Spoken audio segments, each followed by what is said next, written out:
Anthony Smith joining me here on Oral Sessions. How are you doing? I'm good. Just been hanging out, doing the dad thing all morning and stopping in to hang out for a bit. How do you juggle that? Like what is a morning like for you when you're in dad mode? Typically I wake up with a 4-year-old banging an iPad on my face. Perfect. Trying to figure out if she can watch it or not. And I usually let her crawl in bed with me for a little while and watch it. Or there's her two sisters get up, they get showered, and I got a mix, so they all have crazy curly hair, so that's usually a disaster. Have you mastered the hair? I have. Good. I'm pretty proud of that, to be honest, because it's pretty tough. What's your like go-to? Were you like YouTubing stuff? Like, how did you figure out how to do little girl hair? Well, my wife honestly figured a lot of it out. And I have a little sister too, so she helped a little bit there. But I mean, just for school, it's either wear it down with a bow or I think this morning I did braids. Nice. Yeah. That's impressive. Okay, so I have a 3-month-old daughter. I have been a mom for like 90 days. I'm figuring it out. So our daughter sleeps in bed with us. Did you guys do this? With our first one, we didn't know any better. So I know, right? Like, you don't know. That was the biggest shock to me. I had researched every little thing of like having a baby. What do we do? How does this go? And then we got her home. I was like, oh my God, even think about where like you assume she's going to sleep in like a bassinet or something, but that's just not really the reality when you bring, at least not for us. But I know it's like that big, no, I'm probably going to get roasted on the internet for this. So our oldest slept with us for like the whole first year of her life. Yeah. We were kind of the same way. Like we thought, oh yeah, we'll just like do this pack and play or the bassinet or like next to the bed. And my wife is always breastfed. So like being in the same room is obviously much more convenient. It's, in the middle of the night, nobody wants to meander around the house at 4 a.m.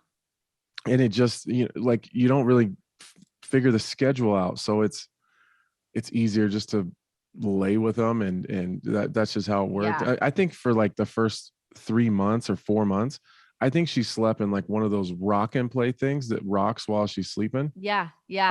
But it had a timer on it. So I think like every 14 minutes or something, we had to wake up and turn it back on. It's like the only thing she would sleep in. It was awful. How did you get her out of your bed? I'm not even close to it, but like, oh my God. I just had to leave. They just cried out, it was a mess. My wife stayed home the first time. She was working then, and she stayed home for like 12 weeks from work, and she worked overnights at a hospital. And our oldest had such bad like separation anxiety. Oh. So if I had hair, I'd have pulled it all out. It was terrible. I remember it being like wintertime and like a foot of snow on the ground. I just had to go. I remember going out on the back deck and like just leaving her in her room because she was just hysterical.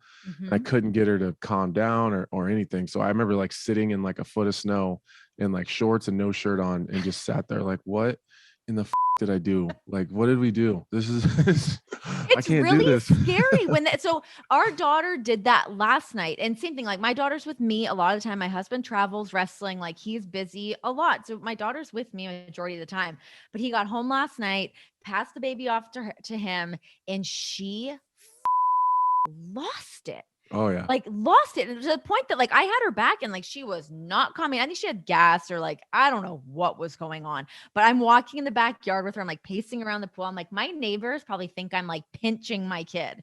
Like she was flipping out. But when that happens and you don't know what to, like, it's a scary moment. You're like, is there another adult here? Cause I'm the one that's responsible for this and I don't know what the to do. Yeah, I own this thing and I don't know what to do with it. Yeah. Like, is there a return policy? What's going on? Is she broken? What happened? It was terrible. And eventually I figured out ways to, I mean, it was getting so bad where like, fortunately the hospital that she worked at the time where we lived was pretty close. It was only like a 5 or 10 minute drive. Oh, thank God. So it would get so bad. I mean, it would be hours. She'd leave at 7 o'clock at night and she'd call to check in at like 10 and she'd still be losing her. So she'd just have to drive home real quick from work and tell her coworkers like, hey, I'll be right back. Like give me 15 or 20 minutes. And she'd have to drive. She'd walk in the door, hold the baby go right to sleep. And I'd be even more pissed about that. Yeah. Like I've been doing this for 3 hours and it took you 10 minutes. I figured it out. Eventually she liked the car. So like I just take her in car rides. So we, every night, that's what we did for months. I just take her in the car and we drive around for like 30 minutes and I just really carefully try to carry her back in the house. And sometimes she'd wake up and we'd go back driving. So it's funny. So when I just started doing the Serious show and having that like 3-hour chunk, she's with my husband that whole time. And by the time I come downstairs, he's like, what the like, and then as soon as I take her and plop her down next to me, she's like, okay, I'm good. And same thing. He's like, you've got to be kidding me. Yeah. Like, why? Like, what the hell? Yeah, it's nuts. So babies, everybody have a baby. It's a great time. What an adventure. It gets easier though. You figure it out as you have more kids. You figure it out, like what works and what doesn't. Like I remember our third kid, the youngest, she's 4 now, but my wife was like, oh, we'll just let her sleep with us tonight. I was like, not a chance. I am not doing this again. But then I kind of messed that one up too, because she's super attached to me. No. My wife was in nursing school, like finishing school when she was a baby. So she was with me a lot, like most of the time. So she's still super attached to me. So then I would, then I'd lay in bed with her in her bed. Yeah. Then every single night I have to spend an hour laying in bed with her. And so we had to get out of that too, but better than her being in ours, that's for sure. Honestly, it's like whatever's going to make them happy. You're like, it's fine. We'll deal with the repercussions of this stuff later. Who cares? Right. Whatever gets us through it. How do you like balance training and all of that and in dad life? I mean, that's got to be pretty difficult to kind of strike the balance between all that when you're in fight camp. Yeah, well, out of camp is different. So when I'm out of camp, it's fairly simple. The as of right now, the 3 we have are in school. The youngest is in like half days, but my wife doesn't work. So that's pretty simple. I train in the evening time just to it's more of like a maintenance thing, kind of skill building, just trying to stay in shape and continue to grow my, my technique part of my game. But when I'm in camp, that one's really tough. So I do all my training camps in Denver, and I have since 2015 or 2017 rather. So I go out Monday morning. I think there's like a United flight that leaves at 6 a.m. So I leave here at 6 a.m. Monday morning, and then I make it to practice in time for my first team training session in Denver at 10 a.m. Train all week long. I stay in Denver. And then Friday, there's like a 4:50 flight. So I spar Friday mornings, and then I jump on that 4:50 flight home Friday, and then I'm home Friday evening. Oh my. So, okay, I've got a couple questions. One, driving to that Denver airport is such awful. a kick in the ass. Yeah. It's horrible. It's so far from Who decided everything. to put the airport nowhere close to the city? What the It's horrible, especially when you're like on the West Coast. You're like, I can get a later flight out. I'll be able to red eye, like no problem. And you're like, oh no, it's like an hour to the airport. So buckle up for that. And then there's like the demon stallion outside with the red blaring eyes. Right. It's weird, isn't it? It's so weird. Such a bizarre airport. But changing the altitude, going back and forth, does that you up? Initially, the first couple of weeks, I'm usually pretty toasted. I got wicked headaches and tired, and just the altitude, just training in altitude when you live at not altitude, like closer to sea level, is pretty. But in the end, I think it helps my conditioning. I think it gives me an advantage over a lot of guys in the game just because I train at altitude. Yeah. I can't even imagine. I mean, first of all, I'm not an athlete, so I extra can't imagine. But we would do shows with WWE in Denver often. I remember I'm like, oh, I'm just going to hit the gym really quick before we pop out to go grab some drinks. I jumped on the treadmill. I was like, why can I not run? What is happening? I could not figure out what's happening with my body. Like I just didn't take into account the altitude. And I was like, oh, gotcha. And also that first drink rocks I was just going to say, you got to watch out for that drink too. Yes. Got to be prepared and ease in. Honestly. Oh my gosh.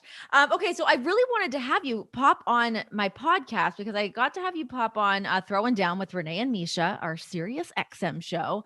But we only got to talk to you for a little bit. And I feel like there's so much more to talk to you about that I really wanted to like go a little bit more in depth with you about. Coming off of this victory over Ryan Spann, the first round submission, congratulations. Hell of a showing. Thank you. But it was afterwards, you guys got into it was a little testy between the two of you, especially you over him. And then you had the post-fight interview and just talking about feeling disrespected and that he was not respecting your journey through your entire MMA career. And yeah, I just kind of want to get more into that about what like the whole story of your journey. I mean, obviously, like, you can research you and hop on Wikipedia and read different articles here and there. But, I just wanted to talk to you more about what that journey is, to slap a little more respect on your name. Well, where do you want to start? I didn't need to swear on that. That was aggressive. Can we delete the swearing? Oh, we're probably going to do a lot of swearing. If anyone watched my post-fight interview, I will not shy away from a swear word or two. You know what? I never think about it when it flies out of my mouth, but if I hear it back, I'm like, you are such a piece of like, I sound like such trash. Why do I speak like that? I'm from Nebraska, so I feel like I trust people more when they curse. I don't know why. Perfect. Like if you have like a pretty constant F word that flies out of your mouth, like I feel like we could definitely be friends. Well, here we are then. Buckle up. I got all the swear words for you.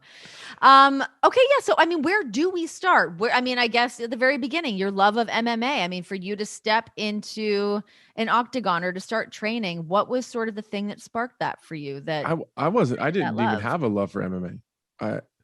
I had my first amateur fight when I was 17. I was just a super up kid. Like I had a lot of things happen to me really early. My dad was never around, and I lived in in Colorado Springs for a little while. Beautiful. And then we moved to like be closer to family. Like my parents got divorced when I was real young, and my dad was a crack cocaine addict and super abusive to my mom, and so they got divorced, and my grandparents came out to Colorado to kind of help with the kids, and she wanted to be closer to the rest of the family. So we moved to a little small town in Nebraska. It's called Nebraska City. It's maybe 5,000 or 6,000 people at the most. And I was, not that I'm super tan or anything, but I'm definitely different compared to like, middle America white folks. And so I just had a tough time, kind of me and my sister just kind of blending in. We're like the only people of color in our entire school. So, there's some bullying and just some of that bull that goes along with that. Right. I was able to kind of clear that pretty fast, because the only thing people in Nebraska really give about is sports. So if you're good at something, they can look past all the other stuff that bothers them. Like maybe we don't like black people, but if you can play ball, we can be friends. So were you getting into fights with kids that were like bullying you, or not initially, whoever was kind of bullying you? Yeah, not initially. I kind of like I was always so I was raised with all women. Or by all women. It was just me and 4 females in the house. So I was always kind of soft a little bit. Like I've always had a softer side to me. So like fighting wasn't really my thing. Like I really liked playing football, but like I wasn't super into confrontation and fighting. So eventually I just got sick of it. Like once my grandpa passed away, I kind of just stopped giving a about anything. It didn't matter anymore. And that's when I started just going. How old were you when your grandfather passed away? I think it was 14, 15. Okay. So you felt like you had to like really step up, and like now you're really the man of the house. Yeah. And young, that's still super young. Yeah. And he was like my hero. He was the only father figure I'd ever had. And he was like the coolest goddamn dude in the world. So it kind of wrecked me. It really did. It just, and he died of cancer. He just wasted away, like right in front of us. And it was just me and my mom taking care of him. So I was helping give him baths and helping him get up and down and giving him his meds, and like I was his caretaker. Yeah. So that was what kind of cancer did he have? Well, it started in his throat, and then he already had like a kidney disease. So then it went straight to his kidneys after that. Oh, yeah. So it just happened really fast. So from his diagnosis till the time he died was like 6 months. So it was really fast. Wow. So once he died, that's when I really started getting in a lot of trouble. I started partying really hard, and I really stopped giving a about anybody. So the second someone would say something, I just lose my and I just start fighting. Yeah. So then that always leads to other problems. You're getting in trouble and getting arrested. And so I did that whole song and dance for a really long time. How many times did you get arrested? Oh, several. I can't even tell you. A lot. Yeah. At one point in time, I was actually awarded to the state because my mom couldn't control me. Oh, what happens with that? Like, what does that even like mean? It just means that like now the state kind of gets to control what you do, and then they threaten you with like removing you from the home, and it's just oh my gosh, yeah. How was your mom during all that? I mean, she was, you know, just did her best. Yeah. She was always a fantastic provider, always worked really hard, you know, gave us anything we ever wanted. It's just, I needed, my mom's never going to listen to this. I'm just trying to figure out how to like Yeah. say it without being Yeah, I get that. I find that sometimes I'll be like, my mom will give me she's like, "Why'd you say this on the thing?" I'm like, "Oh, I'm sorry. It means I'm not trying to offend anybody. I'm just trying to like yeah, I honestly tell a needed, story." I guess I needed someone, not something. She's very good at giving things. Mhm. Um, she's also, you know, she's a workaholic to this day. She still just, that's all she does. She'd rather be at work than anywhere else. So, What does she do? she's like in administration of nursing, like Okay. she's like an administrator at a assisted living facility. Same thing Mhm. she's always done. Yeah. Um, so yeah, like she just wasn't around that much. It was just like me and, you know, my hurt feelings, you know, all the time. Yeah. Um, Yeah. so yeah, I was just in trouble and I was partying so hard. And I went into a Subway and I seen this. I just dropped out of high school, and I seen this like flyers, like this really crude little bull black and white flyer. It said something like amateur fight night. And I was like, oh, what's that? Let's go watch it. So me and one of my buddies grabbed like a 12 pack of beer and booze cruised to Omaha, which is like an hour and 15 minutes. Yeah. And I was like, well, we'll just watch it and see what it's all about. And it was like the coolest goddamn thing in the world. Like looking back at it, like it's like I can't believe that was legal. It wasn't even sanctioned like by the athletic commission at that time. And What was like the setup for it? Was like some like oh, underground fight club? yeah, kind. It was called Omaha Fight Club, and they kind Yeah. of marketed it to the gang members a lot. Oh. Like put your guns down, put your fists up, and so like a lot of like, you know, like rival gangs were bringing some of their beefs to this place, and they just fight it out like in a Oh safe my. space. Is that like a better way to solve some problems potentially? Well, nobody got shot. Yeah. I think I saw, Sure. maybe. I don't know. Maybe. But Okay. I was so fascinated. Like I just couldn't believe that this was allowed. And it was just like a regular ass cage, like the same kind of fence you'd see on someone's chain link fence on their house. Yeah. It was like that kind of fence, except it was in a square. And it wasn't even like up on a platform. It was like on the ground on top of a wrestling mat. And it was like $7 to get in. And it was a blast. And I remember the announcer came on the microphone and said, we have an uneven number of fighters who signed, because like you didn't even know who you were supposed to fight back then. You just show up, sign up on a piece of paper, and then they just match you up as close as they could and wait and experience. Like, so you Oh had my no idea you were God. going to fight. So the announcer said they had an odd number of people sign up and said, we need someone who weighs between 160 and 190 pounds. And for whatever reason, I remember my hand just going up and I was like, I'll do it. And Oh my that's how I started. God. I'd watched like some of the UFC, like the older, like VHSs. I tricked my grandpa into renting me at like Blockbuster, but Yeah. yeah, that's how I started. I didn't know the rules. How I did it didn't, go? it was awesome. Like I got beat. I lost my first 4 amateur fights actually. Yeah. Um, I just didn't know the rules. I'd never trained. You know, like, so you get like a quick rules meeting and someone throws you a boil and bite mouthpiece and a pair of gym shorts and some weird gloves, and you just go out and fight it out. And Oh my so I had a God. really good fight. The first one, I got armbarred. This is how stupid I was. I didn't even know how to tap. I so I just got like my Uncle. elbow dislocated. I was just like screaming, and it was wild. Then I Oh went back my like 2 weeks God. later, and I just kept going back. And some old guy, he's still around too. His name's Marty Anderson.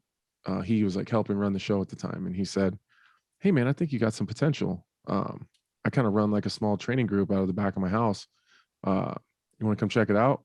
And I was like, yeah, sure. So I started training with him, and I trained with that guy in a little add-on to the back of his house my entire amateur career, all the way until I turned pro in 2008. Holy, It that's was wild. fantastic. Yeah, and I never lost another amateur fight again. It's funny, like hearing, I mean, I naturally relate everything to pro wrestling. That's the world that I come from. But I mean, there's so many of like the indie wrestlers that have like the backyard wrestling. And I've just never really heard it put in those terms with MMA as well. I mean, everyone's like, oh, I went to like Gracie Jiu Jitsu. I went Well, here or that's how it there, is like whatever. now. Back in the Yeah. day, that like when I started, anyone that started before, you know, 2000, probably 2008 or 2007. That's gonna, like, their stories are probably gonna be a little bit similar to mine, unless they were like a Division I wrestler that came straight out of college, and they kind of already had the path. But yeah, my come up is very similar to like an indie scene wrestler. Like, it's just in some of the places that I fought as an amateur, like there's so many crazy stories there too. Like, I fought in strip clubs and bowling alleys and barns and like state fairs, and I mean, it was just crazy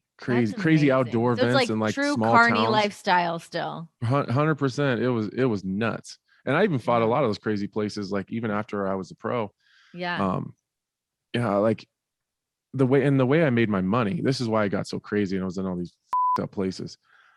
There was like these kind of like back then, and I think maybe in a lot of sports, at the very beginning stages of people's career, there's always like lots of sketchy people involved.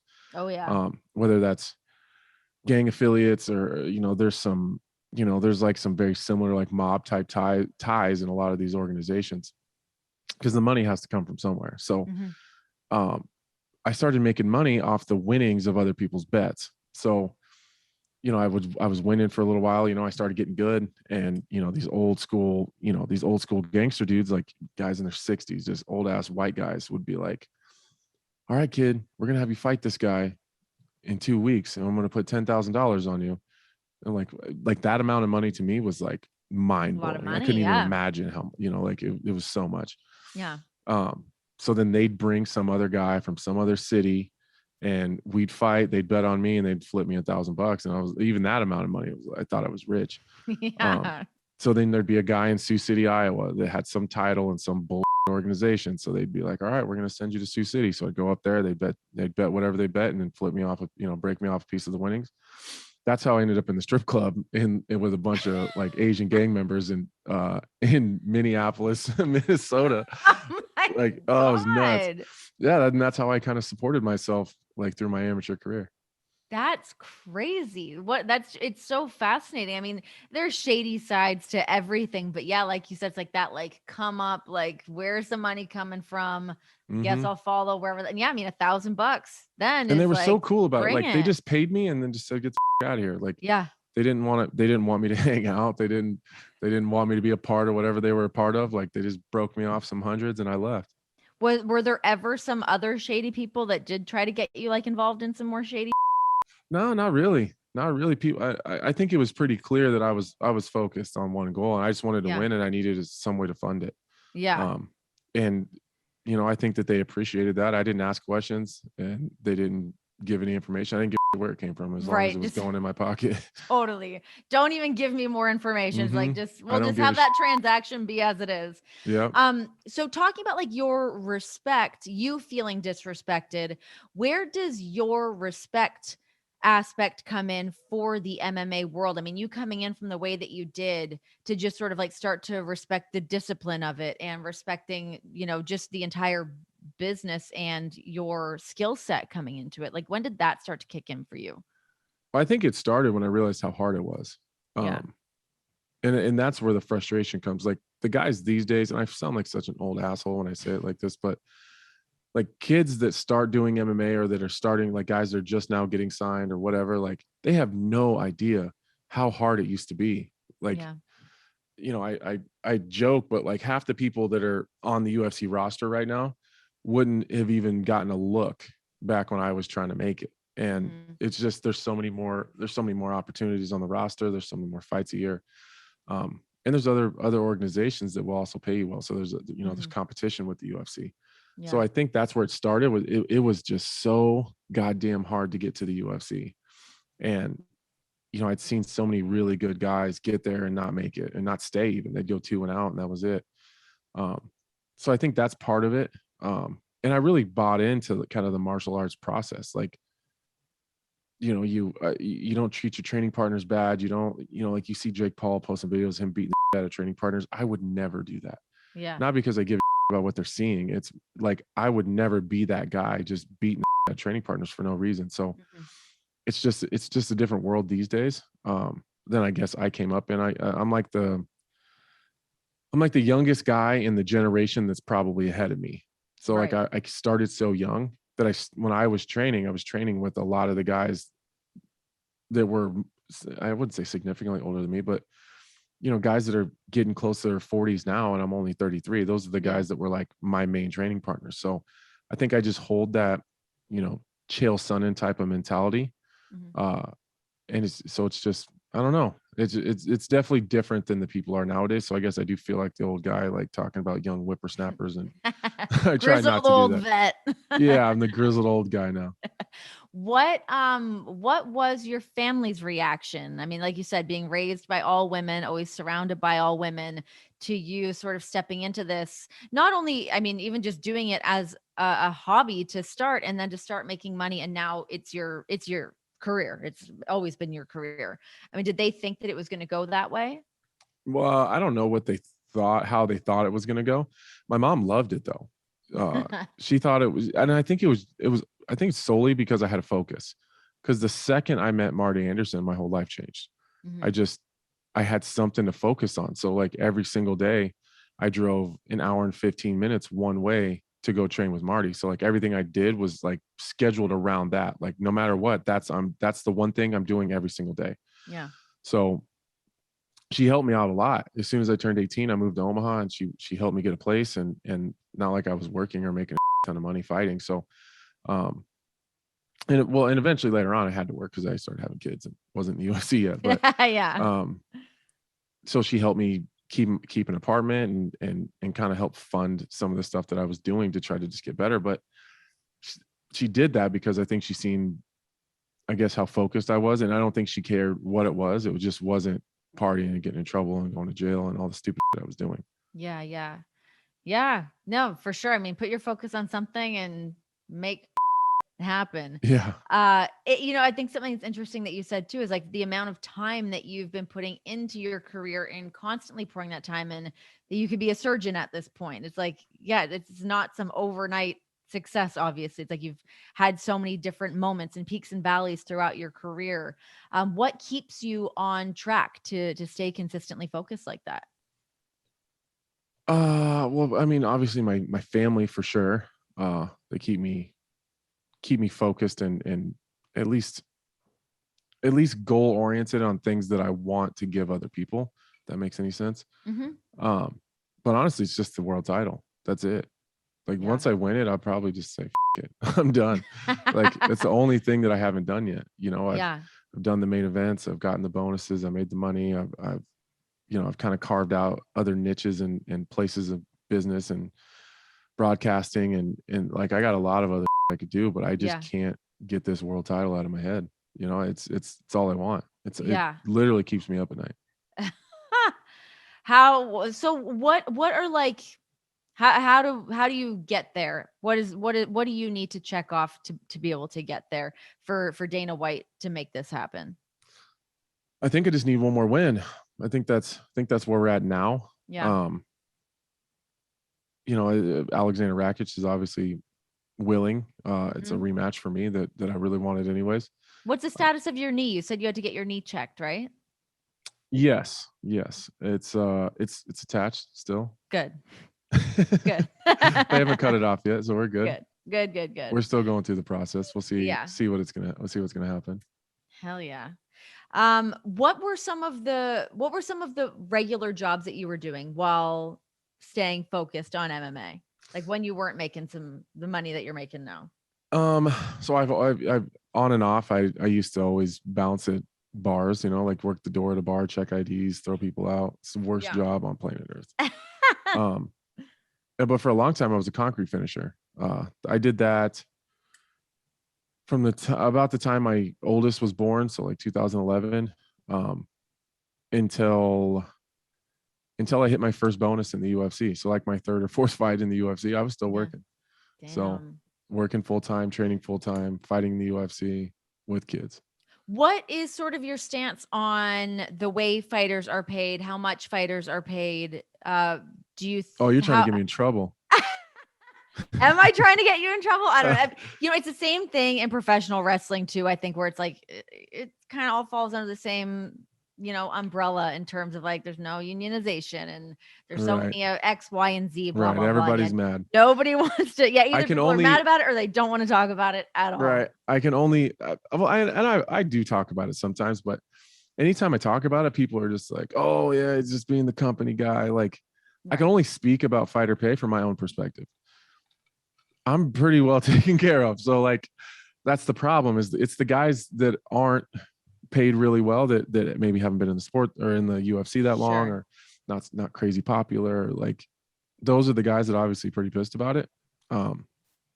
So I do sometimes have a hard time relating to those guys, because like, I live a pretty humble lifestyle as well, and I live in a pretty cheap place. Like, Omaha's, really affordable. That's the key, man. All these people that want to be in New York and California, come on, man. Yeah, that ain't it. Well, like my house if my exact house that I live in right now was in Denver, like where I train, it'd be like a $3 million house. Oh my, yeah, or more. So it's like, there's no way. I'm just gonna stay where I'm at. I like it here. So that's some of it, is like, and I'm not out here trying to, have a yacht. Like, I drive a Dodge Ram. You know what I mean? Like, I don't need like 10 Range Rovers or anything. I'm good.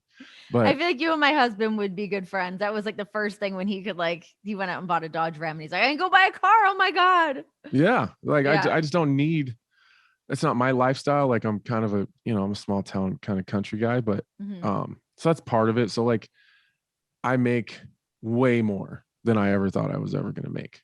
Like, and I never even thought about the money. It was always about the title. Yeah. So for me, I'm pretty comfortable. Do I want to make more money? I think everybody wants to make more money. Like, I think that's kind of the game. I want to make as much as I possibly can, and the UFC wants to pay me as little as they possibly can. That's how like employee and employer works. Like, that's just how it goes. So I understand the argument. I think that MMA as a whole, I think, is fairly new. It's a very young sport. So, I get it, but of course I want to make more money. I get it, but I'm personally doing just fine. Good. So, and like, I'm headed into a contract negotiation as well. So like, we're going to be having tough conversations, and there's going to be hurt feelings and whatever, but I have no doubt that we're going to come to an agreement, and everyone will leave happy. Great. Awesome. Good to hear. Get paid. Get that bag. Did I ride the fence there good enough? Yeah. Okay. Yeah, you got it. Fair enough. I get it. I can see it now. Headline comes out. Anthony Smith says everybody's underpaid. Like, how annoying is that? Nothing irks me more than, I did an interview talking about Big E winning the WWE championship, and somehow it turned into a thing that I said it was just for ratings, and like, I was like, off. I hate when you do an interview and one thing gets taken out of context, and like, they tried to cancel me during my fight week. What happened? I said something in an interview about, what did I say? Oh, I was talking about how I wasn't intimidated by Ryan Spann because he's so obviously I'm half black. So like, I think people forget that, or a lot of people don't know that. Like, I guess I hide it well. I don't mean to, but I guess people don't always look at me and say, oh, that guy's mixed. Yeah. But I said something like, listen, I'm not afraid of Ryan Spann because he's big, black, scary, and says mean things. Right. So then, of course, I don't like continue on with that, because I guess I just assume that, like, though I guess I did say after that something like I got a whole family full of cousins that are just like him, that are big and scary and say mean. It's like, it's not intimidating to me. So so then, of course, like, the headlines are like, Anthony Smith says he's not afraid of Ryan Spann because he's black. Like, that's not what I said. God. Like, Jesus Christ, you guys are nuts. I hate that. And there's nothing worse. So then I had to go explain my blackness. Like, great. Yeah, here I Here's am. my 23 and me off. Right. So frustrating. I hate when you there's nothing worse than like walking away from an interview too, and like having that feeling in your gut of like, did I say something that's going to be taken out of context, or like, what's the internet going to have to say about this, or what headline's going to be on, whatever. You got to be more like Rogan. Yeah, just go for it. Like, you can't cancel Joe Rogan, and you can't cancel Dana White, because in order to cancel someone, they got to give a neither one of those guys give a at all. Yeah, I know. Like, what a great spot to be. My bad. I love that you said that you just don't give a anymore. And I love not giving any. It's not always easy to arrive to that point, but I feel like magical happens when you do arrive at the no more given? What pushed you into the no given territory? I think when I realized that it didn't matter what I said, what I did, who I beat, like there's always going to be, I hate using the term haters because I hate like giving them like a platform, but sure.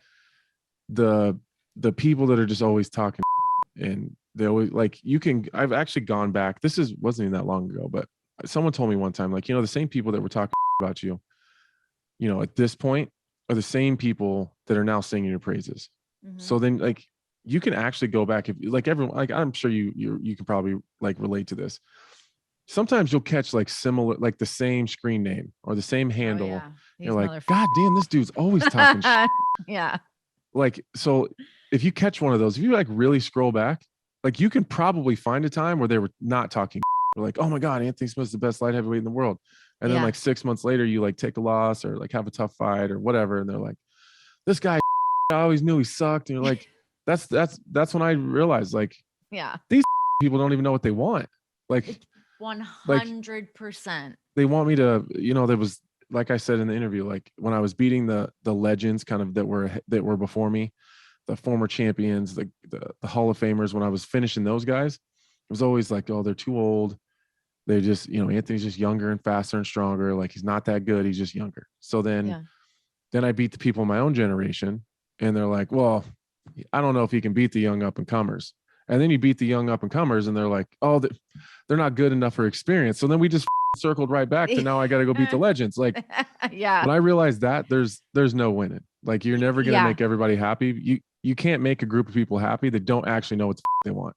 It's just that vicious cycle. Exactly. If you're constantly trying to chase approval from these people that don't know what they want, that is exhausting and impossible. It's impossible. It's impossible. And you sacrifice some of your own along the way trying to get praises from these people that you don't even know. Yeah, exactly. Yeah, you just with your own happiness because then you're trying to figure out it doesn't make any sense. You're like, why? It doesn't make, I don't get it. Yeah. So then you just sit there and you try to hold it in and you're just like, because I think at the end of the day, at some point in time in everyone's career or life, I think in general, you want people to recognize how hard you work and you want people to recognize when you do that's really hard. And Twitter and Instagram is not the place you're going to get that stuff. And so I just had to like stop giving a and I think it's because it's not because I'm like insecure. I need, outside, sources to give me confidence. It's like, I just want to make people happy. Like I'm kind of a pleaser. So I just want people to be super excited about the same that I'm excited about. So like I used to win a fight and it'd be like, oh my God, I bet people are so excited about this. And then like you go and you're like I just did the hardest I've ever done in my whole life. Like when I finished Shogun, like came in short notice, beat the number 8 guy in the world in my second fight ever at 205. And I'm thinking everyone's gonna be really excited and like happy that happened. And then I see it and they're like, oh, Shogun sucked anyway. It's like, what the That was the hardest I ever did. Yeah. It's like, this is the best moment of my entire career. And they just are nonchalant, whatever. Right? So cavalier about the whole damn thing. And then leading up to the fight, leading up to the fight, I suck. Shogun's gonna smoke me. He's a legend. He's about to get a title shot. And those same people are like, man, he was never good anyways. So I just stopped giving a thank God. I'm over it. I'm done with these nerds. How hard is it being a people pleaser? Because I'm that as well. I mean, I'm constantly, not that I'm constantly looking for approval. I just want everyone to be happy and I want everyone to be on the same page and celebrate the same that I'm into as well. And it can be really tough. I find I overextend myself way too much to make sure that everybody else is cool. Do you do that? I do. My wife gets so mad sometimes. She's like, you're always so worried about everybody else. Like, just focus on yourself. Stop worrying about all the other. I'm like, yeah. And at first I was like, she's kind of an asshole. Like she don't give a about nobody, And apparently she's just far ahead of the curve. She just got there first. I always say I wish that I could take, because my husband can be like that. He does not overextend himself for anybody to the point that it gives me anxiety. I'm like, can you check on that person? Like what's happening? And he just stays in his own lane all the time. But I'm like, man, he does not burn extra energy on he does not have to worry about. And I wish I could have a little page of that. I don't. Yeah, I needed I wish I had some of that earlier, I think I'd have a lot less stress. But I would like. I figured it out now, so it's better than never. Of course, you're still young. You're good. Yeah, I don't know. Life. It was like an aha moment. I don't know when it happened. Definitely, like kind of after the Glover to Sheriff fight, really did a lot for me as far as like the people around me, and like I had like this overwhelming like everyone type of feeling. Like I was so pissed. Like I was even like mad good at the or media. bad. I think it turned out good. At first, it was bad because I was so mad that it was counterproductive. Because then I think I went too far, where even the people that had always been with me and like the people that always treated me well, and the media members that always went out of their way to be nice, or at least even if they had something negative to say it respectfully. Like I was even like them too. Like I didn't do any interviews. I just walked. Yeah, you're cool. You. Yeah, I just walked around showing my ass to everyone. I didn't give.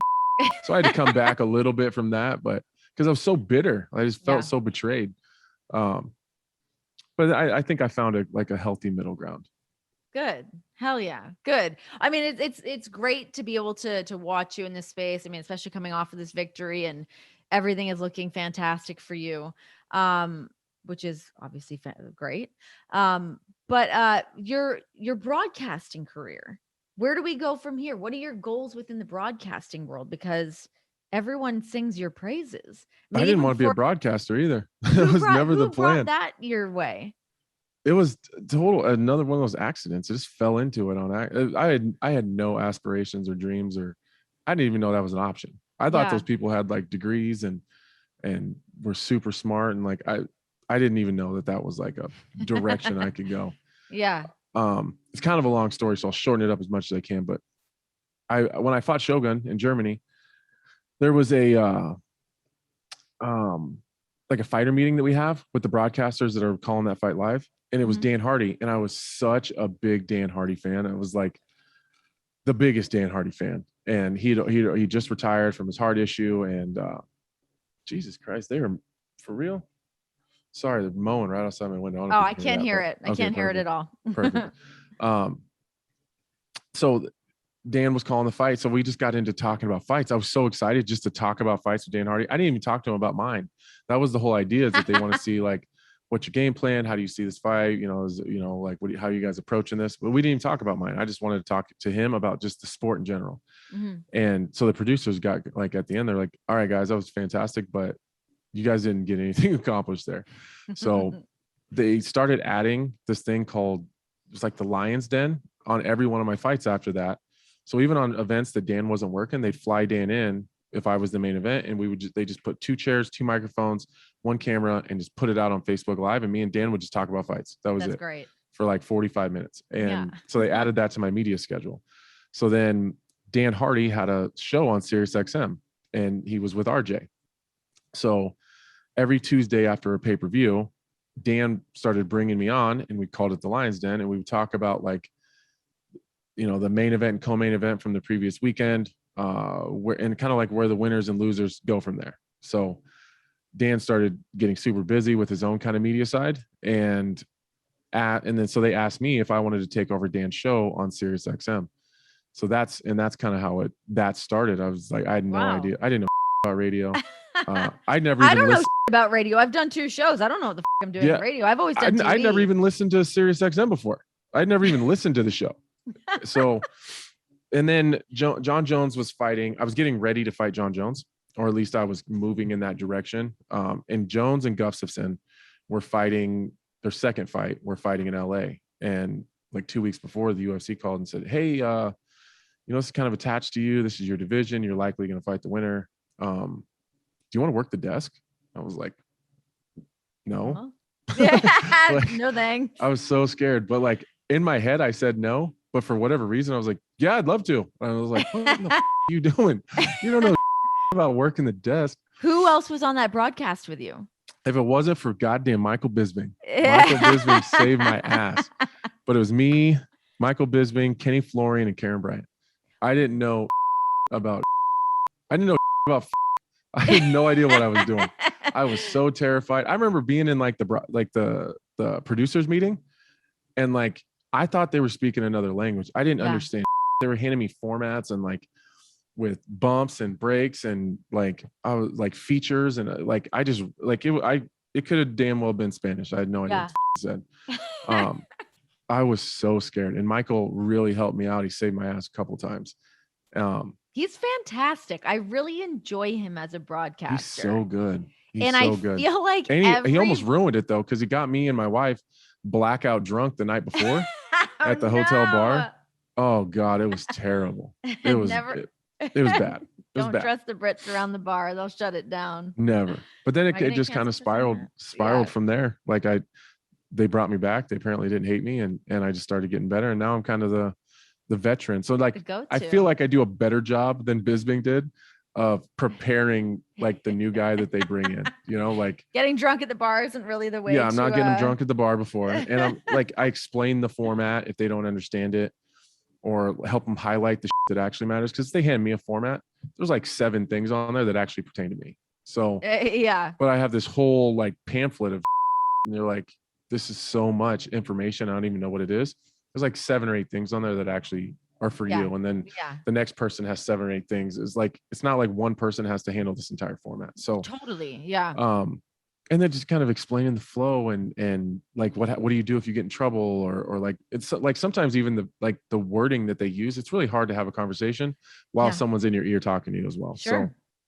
So, like sometimes they'll just throw you up there and like, you have like lay out, like, what the hell does that mean? Like, so then people panic and they just stop talking. It's like, I mean, you can like finish your thought, you know, or, you know, piggyback. Like not a lot of people know what that means. So just like that, but I didn't have any idea about any of that stuff. Do you guys do like hand signals to each other as well? We would always use like hand signals when like calling like Monday Night Raw of like who's talking and who's going, who's doing what. Like it was like this whole other orchestration that was happening from like our play-by-play commentator. We do. I think we do it more with body language and not so much hand signals, just because we're always on camera. So it's hard to like on radio, it's easy, you know, like Bisping does a good job. Like I was on his podcast the other day, and him and Lewis, they use hand signals during their conversation, so they know who's going to go next. Obviously on here on Zoom, we do it all the time. We just use the chat. But I'm terrible at using the chat. I was doing that. Misha's like, hey, you should probably like check the chat sometimes during the show. I was like, oh, right. I didn't even like, I never even think to use it. I mean, my producers are messaging me now, but I mean, we use it so infrequently on this podcast. So then stepping in, I mean, the podcast, we're just on here shooting the shit anyways. Like we're just talking. So I don't need to take any cues about anything, but doing the radio show, I'm like, oh yeah, there's breaks and there's this, like there's, you know, way more stuff to think about. Have you always done like this radio thing? No, so I come from like television. So I was doing. I feel like an asshole. I probably should have known that. Huh? Oh, who cares? Totally, who cares?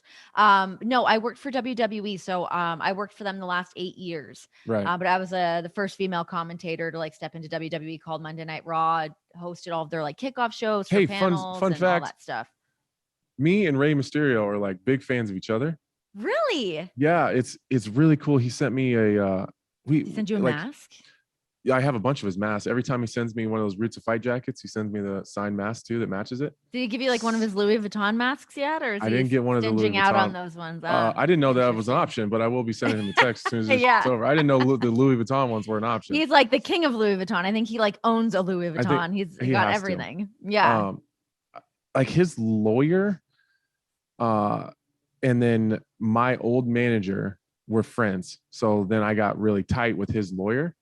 So I just happened to mention, I didn't even know that she represented Rey. I just happened to like be in a conversation and someone said something about professional wrestling. And like growing up, I was the huge professional wrestling fan. And now like my middle kid is really getting into it. So it's a lot of fun, but. Oh my God. Who's your kid like? What are you guys watching? I don't watch any. She likes all the females, which is a lot of fun. She hates Ronda Rousey though. It's hilarious. It's the funniest in the world. She can't stand Ronda. I don't know why, but hey, the heart wants what the heart wants. The heart wants what it wants. So I just happened to mention that Rey Mysterio was like my favorite wrestler. Like it's like Rey Mysterio and Stone Cold. We're like, they were the yeah. And she was like, oh my God, here, I'll call him. And she like called Rey like right there, and I almost passed out. I couldn't believe it. So then me and Rey were talking, I don't know, a couple weeks ago, and I just mentioned that like my middle kid, her birthday was coming up, and that she loves Rey and his son. So then he sends this video, like this happy birthday video to her. It was the coolest in the world. He's like the nicest man. Like he's just super nice, the best. And he lives so in Vegas sweet. now, so we're supposed to meet up next time I'm in Vegas. We're gonna have a drink. I know. I keep thinking that. I live in Vegas too. I'm like, I should probably like send out some kind of a like invite to like come hang out, or I don't know, something. I should text him, and yeah, that needs to happen. Definitely. We need to all have like a little Rey Mysterio hangout. When you're in Vegas, we'll all have a little hang. We should definitely do that. Yes, definitely. I would fangirl my ass off. I feel like we can make that happen. Done and done. All right, Anthony, it's been a lot of fun talking to you. Thank you so much for coming on the show and spilling your guts and giving me the whole backstory, all of that. Cannot wait to see what happens, whether it's December or when this rematch is going to happen, but really looking forward to seeing what other future holds for you. Well, thank you for having me on. Hopefully, I didn't lose you a bunch of listeners, and we can do it again sometime. Hell yeah, definitely. No, absolutely.